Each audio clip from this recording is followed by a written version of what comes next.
future doesn't have to be like that. If you step on in to the secret kindergarten, showing you that your young children hold the key to understanding the universe, understanding the self, and therefore they hold the key to human freedom. Your child is the gatekeeper. Only you can open the gate, and the secret kindergarten is going to show you how. Welcome to the Secret Kindergarten Grown-Ups Edition. Today we're going to talk about Wishes for the World, the activity we just did as a group at the end of Secret Kindergarten Radio Show for Kids. It just finished a few minutes ago. And that activity is from the book Mindful Games, Sharing Mindfulness with Children, Teens and Families by Susan Kaiser Greenland. And from her website, susankaisergreenland.com, Susan is a mindfulness educator and best-selling author specializing in distilling global wisdom traditions and scientific research into straightforward, everyday practices. In the early 2000s, she helped pioneer the introduction of secular mindfulness into classrooms through her Inner Kids model. After decades of working with children and adults and writing 2 widely translated books, Susan's latest work has culminated in a new book called Real World Enlightenment. With 50 short, powerful tools, it shares the lessons she learned as a mindfulness innovator, educator, and leader, as well as insights from psychology to Buddhism and everything in between.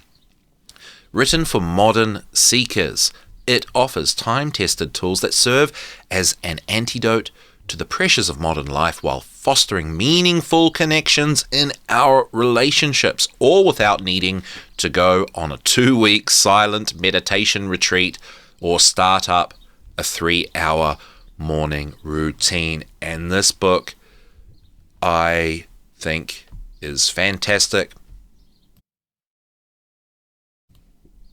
And I just want to read you the chapter that the activity came from, to be transparent and just to show you the extent of where the resource comes from. So in this book, it's from the chapter called Freedom. Yes, it is. And I'm just going to read that to you. Let's go. A wise old hummingbird riding a bicycle comes upon a young hummingbird lying on her back, the soles of her feet facing the sky. "What are you doing with your feet in the air?" asks the old hummingbird. The young one replies, "I heard the sky is going to fall today." The older hummingbird scratches his head. "Do you think one small bird with spindly legs can keep the sky from falling?" "I could use some help," says the young one.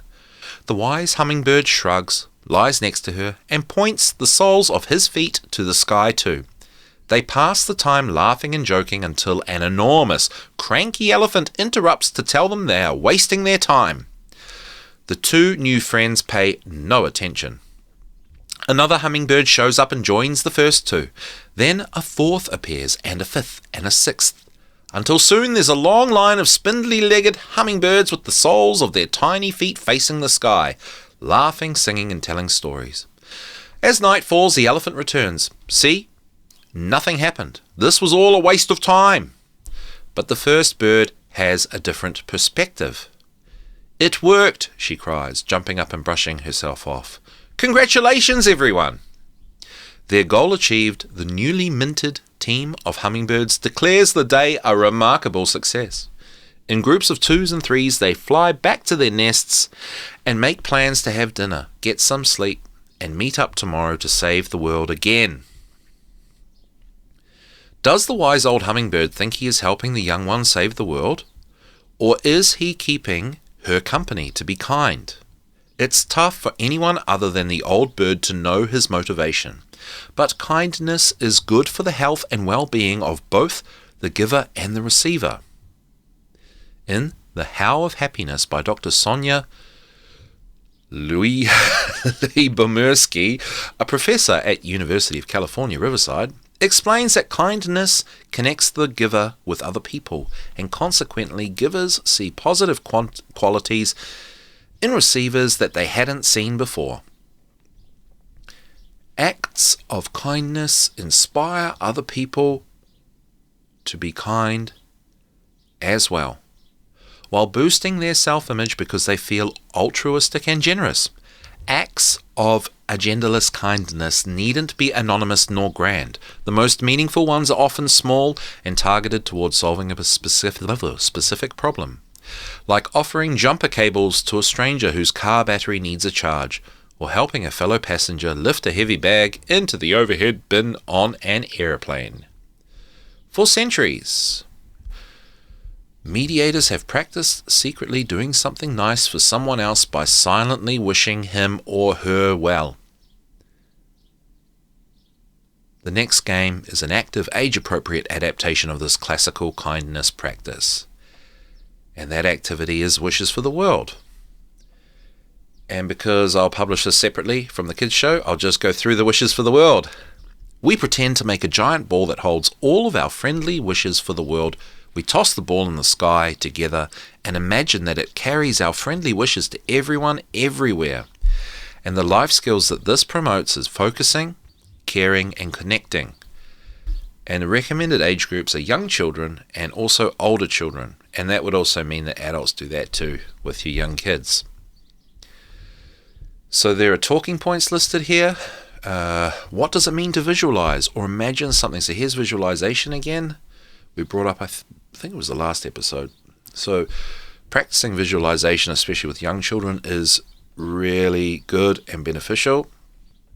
And it's promoting development in the area of the brain that we kind of don't really get opportunity to grow and develop in the way the current system is set up. So this is a really important activity. And another question for a talking point are, what are friendly wishes? So step 2, we're going to imagine we're sending the friendly wishes in a big floating ball. Number 3, let's start by pretending to hold the ball together. Put your hands out and help hold the ball. And number 4 is questioning, what does the ball look like? What color is it? Is it sparkly? Does it have polka dots or stripes? Close your eyes and see if you can picture it. And now we'll take turns putting our friendly wishes in the ball. Who has a friendly wish for the world? And then count to 3, throw the ball up into the sky, and there you have it. Regardless of whether kids and families are acting in service of a goal, in response to a conflict, or altruistically, the themes and life skills they develop through mindfulness and meditation offer a framework for acting with wisdom and compassion in any situation. First, check your motivation. Then do your research. Look at the big picture with an open mind. Choose how to respond, and then let the music play. Afterward, reflect on what happened and work through any anger or hurt feelings. Check your motivation. Through games that explore the theme interdependence, children see that countless factors lead up to every choice they make, and most of these factors are outside of their control. Motivation, another universal theme, is one factor that kids can control, like the hummingbird from the start of this chapter. Children can prioritize kindness over results. Prioritizing kindness doesn't mean kids put other people's needs ahead of their own. It means that they keep both other people and themselves in mind when they make decisions, speak, and act. So this is the key of the show here today. Nor does prioritizing kindness mean that children pay no attention to results. Results are important, and so is being realistic, which is what kids are being when they accept that some things are out of their control. Like humans' closest living relatives, chimpanzees and bonobo apes, kids are hardwired for survival, and interpersonal conflict is inevitable. Even acts of agendaless kindness are not always received in the spirit in which they are intended, and nice kids get hurt. On playgrounds, in middle school lunchrooms, well-intentioned children are bullies' targets. This is very important. especially if they are perceived as being unable or unwilling to defend themselves. And this part here changed my opinion of this whole book. I was surprised that it's really hard to find people talk about this, bullying and victimhood. All these books about child development are big on the compassion and the kindness and the blah, blah, blah. And they skip this part out.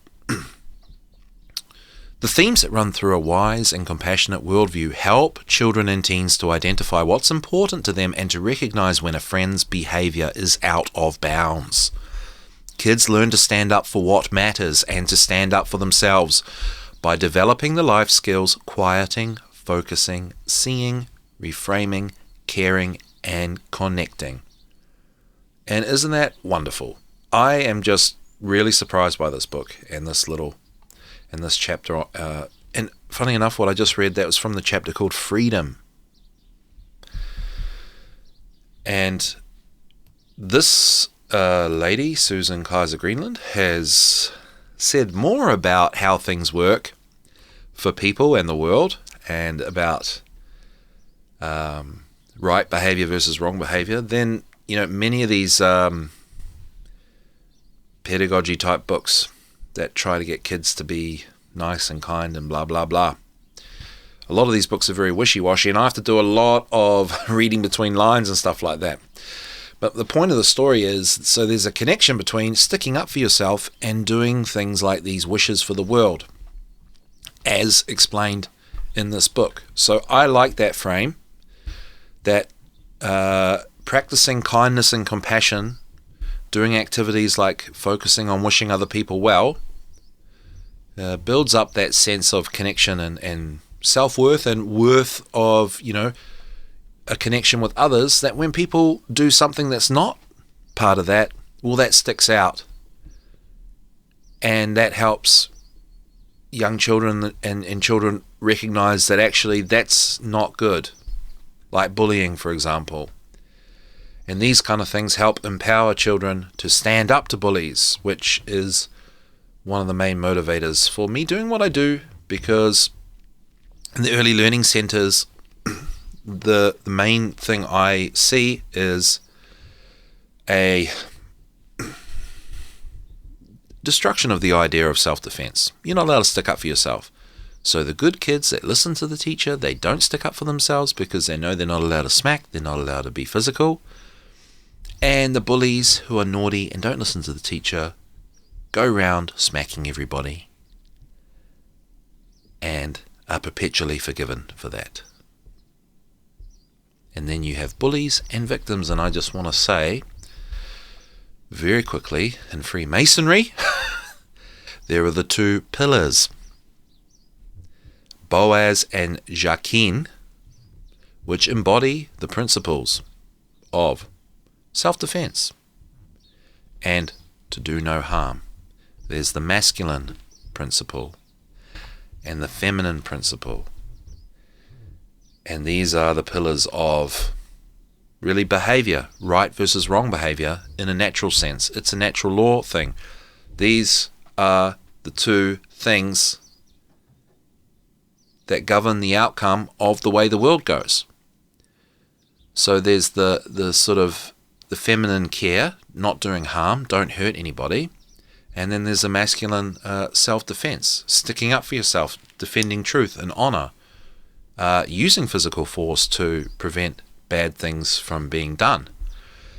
And in the early learning centers, they get rid of that pillar, Boaz. It's gone.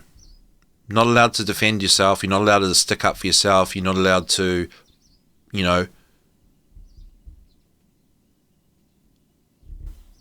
challenge people when they're doing something bad or doing something wrong. But you definitely must not do any harm. So there's an imbalance there. And I just want to... Here's an example of what happens. But what I think, and my experience, is this is where all the trauma starts. This is where all mental health issues start. Self-esteem issues, which are mental health issues. And this is where it all begins. In the centers, the good, nice kids listening to the adults that you're not allowed to smack adults not understanding the two pillars of, the two principles that must be understood and lived by correctly to live in harmony with nature, in harmony with God, the universe, natural law.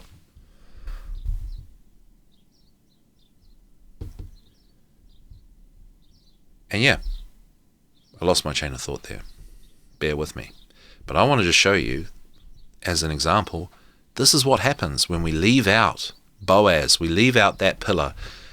And I'll just be honest, I don't know much about Freemasonry, but, I know that that's one place that it's quite clear-cut. This concept of the two main principles of behavior.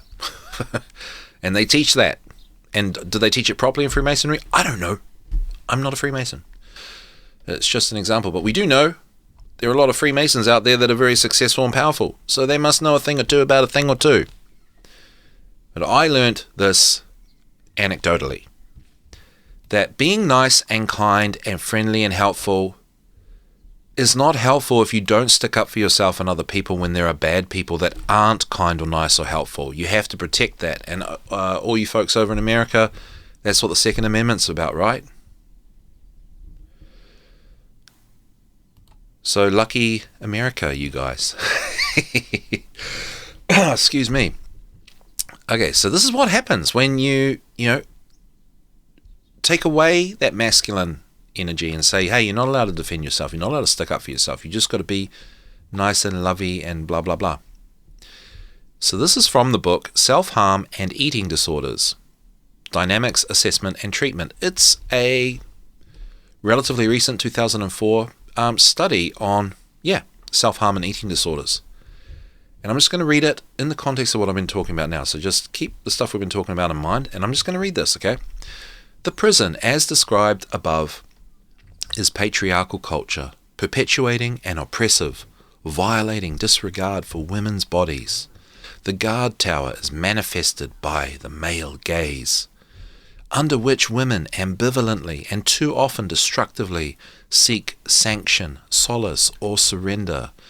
Women with eating disorders and self-harming behaviors could be understood within this paradigm as the ultimate bait for such entrapment. If genes load the gun and culture pulls the trigger, according to Bullock, patriarchally organized is inherently pathologizing and violating of females, then eating disorders and self-harming behaviors could be construed as inevitable manifestations of traumatic embodiment within a particularly vulnerable group. As noted above, self-harming behaviors as post-traumatic symptoms have been conceptualized as survival skills, adapted in the service of self-regulating, reorienting, or dissociating from intolerable affective states. Eating disorders symptoms serve similar functions: starving, binging, purging, ritualistic exercise, variously organize, ignite, and consume the sufferer's energies and drives. In the context of a quote-unquote deadly and misogynist culture, a feminist formulation would posit that eating disorders and self-harming behaviors are essentially post-traumatic adaptations through which the body, sight of both oppressor and oppressed, attempts to voice the unspeakable, escape the gaze, resist the opposition, and or seek redemption, sundered from claiming their native tongue, accepting their natural body, and directing their vital energy. Women with eating disorders and self-harming behavior violently implode and act out their indignation. Self-mutilation can be seen as a concrete interpretation of our culture's injunction to young women to carve themselves into culturally acceptable pieces. Now that is very feminismized, okay? But do you get my point here? This is not one thing about positive masculine energy, positive sacred masculine energy, sacred masculine action, positive masculine action. That whole thing there is completely without. And so I would say that this is based on or written by people that are ignoring that, or they have not experienced that or seen that, and therefore what they've experienced is what is being called as toxic masculinity and all that sort of thing, right? Does that make sense? And if maybe these people that have been traumatized, the trauma is real, right? So these people have been bullied, men or women or whatever, and it is true that these things that happen, what have we got here? They didn't self-regulate, they didn't reorient, and they didn't dissociate from intolerable affective states. They didn't do something about the bullying, right?